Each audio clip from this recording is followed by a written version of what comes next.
van's almost done, so we're going to take a wee walk round and I'll show you a few of the things we've added to it.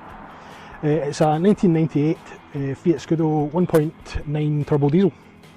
Now we got it for quite a good price because it only had a week's MOT on it. We got all the stuff fixed on it for the MOT. Fortunately it was all stuff we could do ourselves.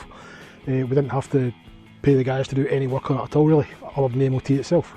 So it's now got a full year's MOT. Other than the MOT, we serviced it. All the fluids have been changed. I replaced a couple of the brake pipes. What else did I do? For the MOT, we did the brake pipes at the front. That was kind of the main thing that was going to fail on. Other than that, it was mechanically quite sound. We looked up the previous MOTs to see what advisories were on it the previous year, and the brake pipes were the main one. So we knew there wasn't going to be a huge amount on it, and sure enough there wasn't. Externally, not really done much with it. It's still pretty much a standard van. We've just painted the wheels up because they were looking a wee bit scabby. We've replaced all the door locks because some of the barrels were starting to go in them. We could only lock one of the doors. We also replaced the door handle on the other side. It was snapped. Obviously somebody tried to open it before and managed to break it. One other thing we've done is add the roof rack. So we've got a lot of stuff to go camping and we don't want to have everything piled into the back of the van if it's been soaking wet, so that'll keep everything dry. We'll take a wee look inside and we'll show you what's in there. What about Julie? Yeah. Julie's going to do this bit. She's in charge of the interior stuff. Basically, when we got the van, it had been a builder's van, so it was in a pretty sorry state. It got brushed out, it got scrubbed out, and then we lined everything with the cheaper version of Reflectix. Next job was to do the carpeting. We bought a 4-way stretch liner carpeting for cars. It's not 4-way stretch. I agree with everyone who struggles with it. It goes its own way. We also decided that a small amount of storage, it is a small van, but a small amount of storage would be a helpful thing. So Martin constructed a frame and some doors. They're drop down doors, and it also means that when the bed is fully open that you can get your hand slid in to get whatever bits and pieces you need. They're small, but it's surprising how much stuff you can get into them. I've fabloned the inside of it, just that if there are any spillages that they are easily cleaned up and maintained. The top is MDF with pine tongue and groove panelling on top. I was inspired by various YouTube videos and I melted crayon into routed out shapes and then yacht varnished the whole thing to give it a wee bit of durability. There's more than enough space for a 1-ring cooker, or a 2-ring for that matter, and the little dog bowl that I transformed with some spray paint into what is big enough for a wash bowl for us. This little addition, a home bargain special, was not very expensive. My first attempt at macrame was not very successful, but it does the job and it will give it strength, and it obviously is the perfect height for dropping over the bowl. In the bowl I just keep all my cleaning bits and pieces, and a really handy camping tool. Bring some pegs with you. We didn't the first time we went away and I'm really sorry about that. Little cheap shower bottles that you get for airlines going on holiday. That'll do the washing up liquid. I don't plan to be doing that much washing up anyway, so that should do us for the week. After the floor was done, we thought we'd do the bed. We decided to go for a slide out bed because it gives us a bit more space in the van when there's only one person in it or if we're just sitting about. Straightforward. Julie's made up some cushions for it and they're just velcroed onto the top so they don't slide around when moving. The whole bed just slides out, and we have 2 sets of cushions. One's this one here, and we have the back cushion, which is the backrest when you're sitting down, and they slide out, gives you a double bed. We've got the ottoman here at the same height as the bed, so that it gives you the extra length, because it's only about 4.5 feet, 4 feet, yeah, the length of the actual seat, so that just gives it the rest. We're both short, so 5.5 feet is plenty for us. Maybe not 5.5. 5'8". 5'8" is fine for us. With his arms in the air. I'm 5'8". Okay. Right. The base of each mattress is thin plywood. On top of that, I have put a 3-inch thick foam, a 𝕗𝕚𝕟𝕠 basic foam. There's nothing fancy about it, and basically then covered it. When the bed is in motion, the first week the mattress was moving about, so I got extra strong Velcro, and that's what holds it in place when we're driving. Another advantage with having an engineer in the house is that he was able to do the electrics, and we have various switches, a voltage meter and chargers in these little sectioned off units.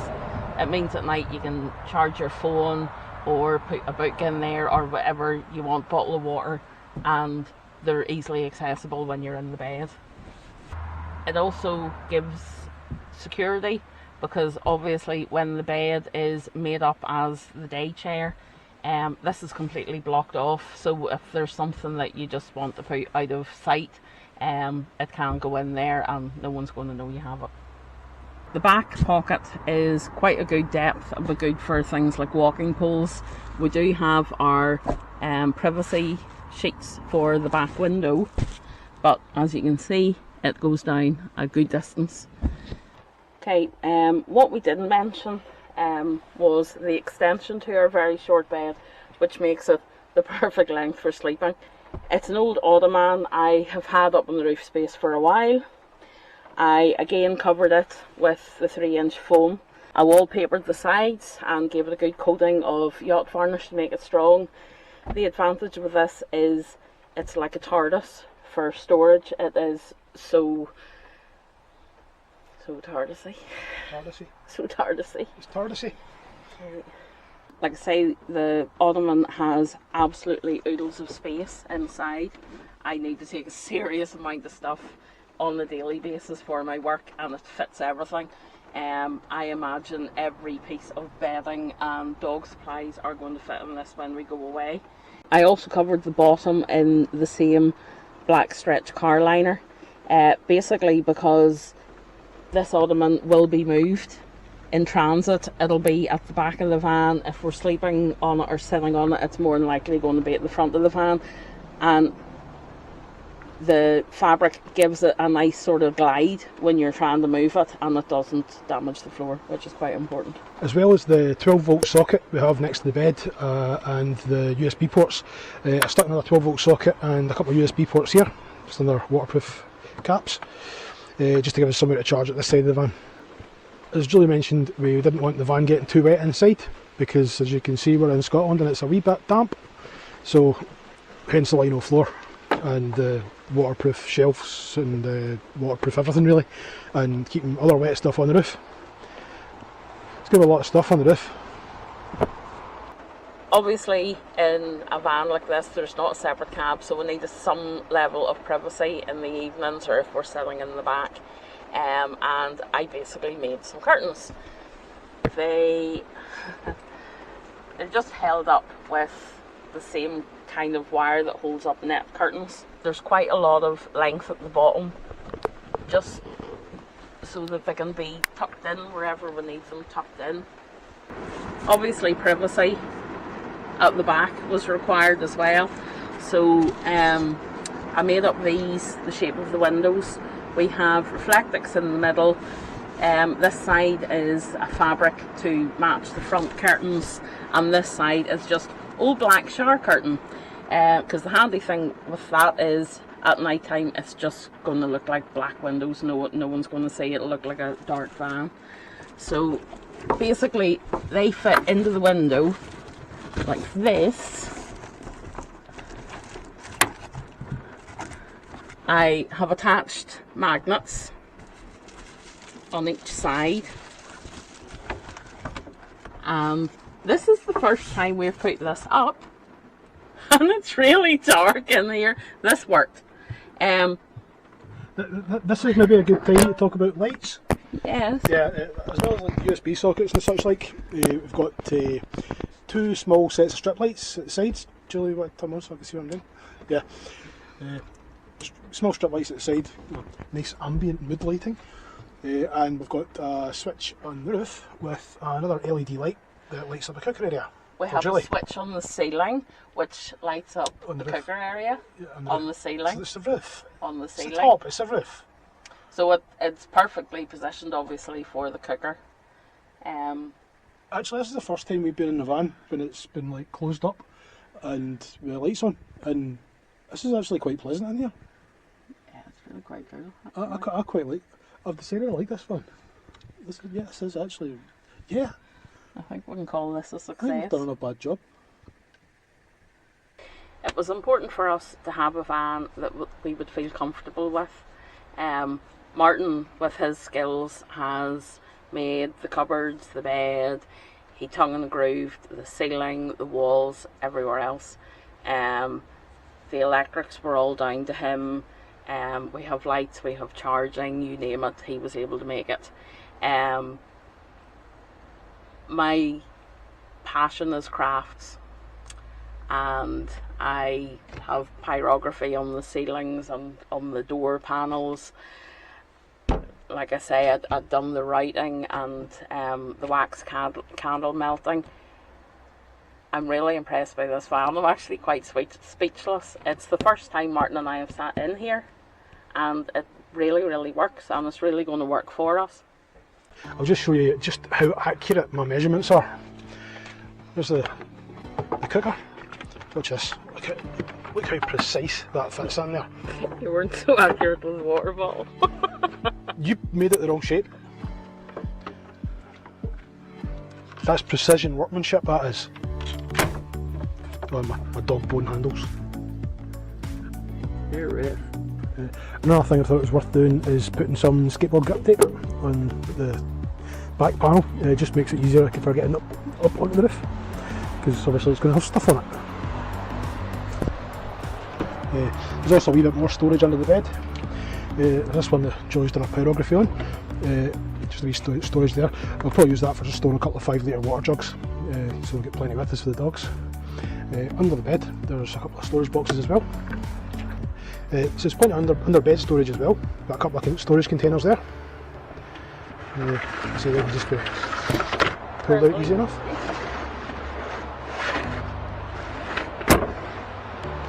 Also under the bed we have the 110 amp hour battery and all the electrics and the fuse boxes. Now this bit's not completely finished, but it's ready for going away. I've just set up a little fuse box, some wiring going into there. The battery sits in there, that can be accessed from the front panel, and I've got a switch here is hooked up to the split charge relay, which means we can turn manually turn the relay on and off if we need to. I just thought I'd be latch on there so it doesn't swing open and get caught in the door. We probably won't be using this door very often because obviously there's the ottoman in the way and the bed. And of course Julie's been really useful and put a pocket on the back of the bed so that if we're at this end of the van we've got somewhere to store stuff. Haven't we? Storage first priority. I thought it was safety first priority. I'm not rushing. Storage first priority. Okay. There's a few wee things we've done in the cab. Is that a cab? It's not really a big enough van to have a cab. Yeah. In the front, right, we're going to show you the front. In the front we laid down some carpet. Previous videos have shown us changing the gear sock and the gear knob. We did find one design flaw with the Scudo. The drink holders in the doors, they don't fit anything but the finest, thinnest bottles.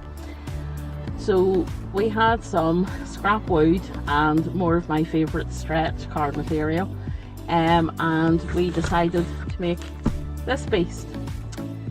The dogs stay in the back and there's only Martin and I in the front, so this is pretty much our console. We have a wee hollowed out part for flat items or phones if they're charging. Martin has made drink holders for our many drinks. We have a deeper box at the back that can hold maps or books or He's got all sorts of camera gear fired in it currently. And on top of that, we have some net and a zip pocket, which is actually insulated, which will be handy if we're on a long drive or we're you know, travelling for distances that we do have absolutely everything sitting in between us for the whole journey. Also, storage first priority. Thought it might be an idea to whack a wee hole into this. There's not a great amount of space, but there's enough space that we can stuff coats or cardigans or sweatshirts or whatever in here, and they're easily accessible if we're looking to jump out of the car to film or see something. I think it's a great idea, and I think you did very well, Martin.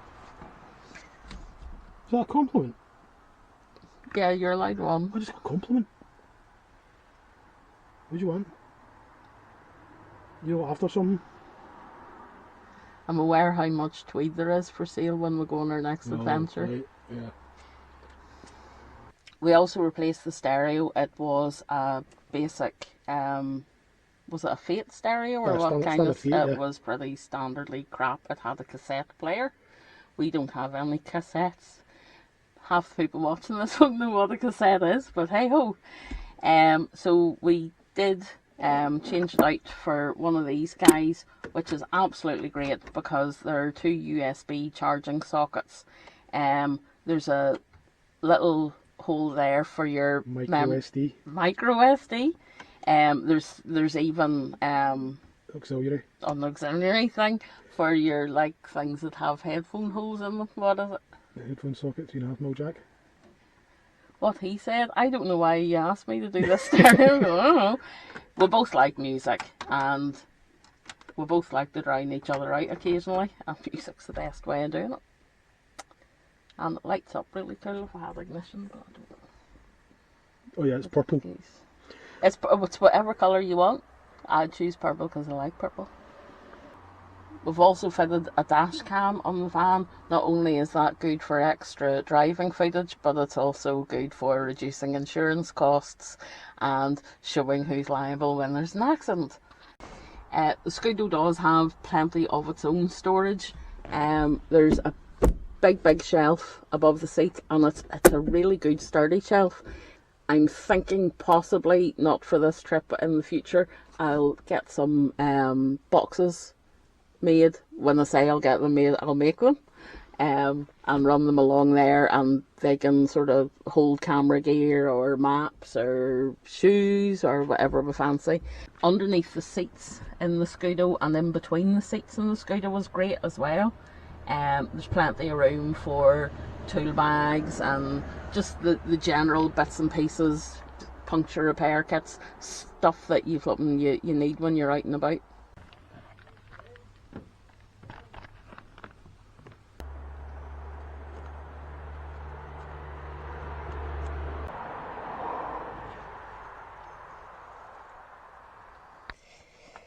The vinyl is from a company called Vinyl Frog, which I would thoroughly recommend. I have used it for various indoor projects, but this is specifically outdoor vinyl, and I really do like the quality of it.